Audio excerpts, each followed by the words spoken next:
Hello friends, welcome to the solution video of mock test 27. If you have not yet subscribed to my channel, please subscribe to my channel and click on the bell icon to get instant notification whenever I upload a new video. Moving on to first question, what they have given is, which among the below mentioned reasons is or responsible for the occurrence of second breakdown phenomenon in the case of power BJT? Large current, yes. Distribution of current in non-uniform manner, yes. Excessive power dissipation, yes. All of the above is the correct answer. See, the second breakdown you can relate with respect to scaling. So due to scaling, what is the things you are going to observe? So this is the adverse effect of second breakdown, right? Second question what they have given is, in an ideal diode there is no breakdown and there is no reverse current as well as there is no forward voltage drop. So corresponding option that's going to follow is option 1. Which among the below mentioned devices acts as a driver in the case of CMOS circuit? See, in the case of CMOS circuit, you will be having both pull-up network as well as pull-down network. Pull-up network is made up of PMOS transistors and pull-down network is made up of NMOS transistors. But if I am talking about NMOS inverter circuits, entire pull-up network you are going to replace by a single depleted mode transistor or enhancement mode transistor. So the total option that's going to follow is option B is correct, that is NMOS. In a series shunt negative feedback, it results in dash input impedance and dash output impedance. Now in the case of series shunt, series means what? It corresponds to input, nothing but voltage mixing you are going to do. Shunt means what? On the output side, nothing but parallel connection you are going to do, nothing but voltage sampling. So it is voltage sampling series mixing, nothing but voltage amplifier or voltage series negative feedback, right?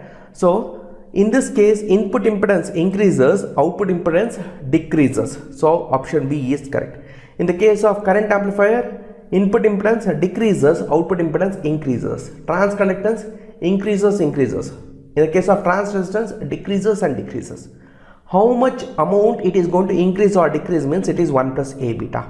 Ideal value is infinite, but practical value you should know.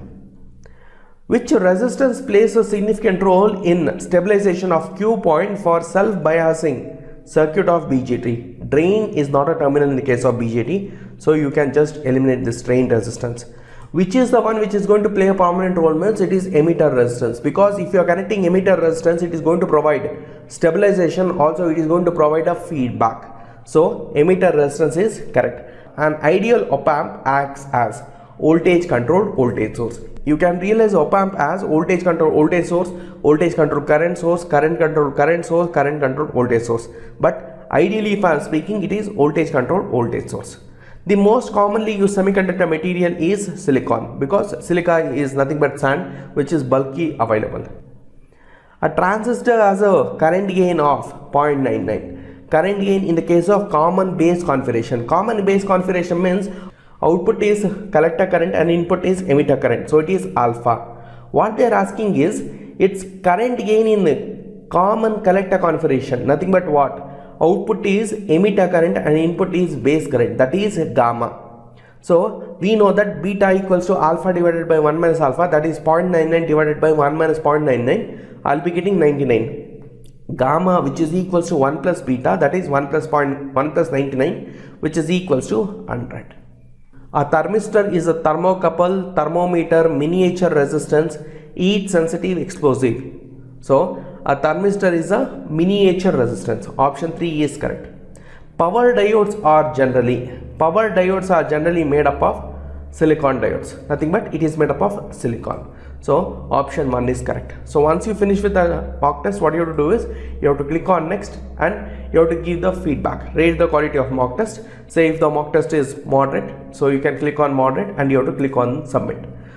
To take the mock test daily, subscribe to my channel Craving GAN and turn on the bell icon to get instant notification whenever I upload a new video. Also join our Telegram group, the links are given in the description. If you have followed the solution video, please give it a big thumbs up. Also share this video with your friends and don't forget to subscribe to my channel Craving GAN. All the best for your exams. Thank you.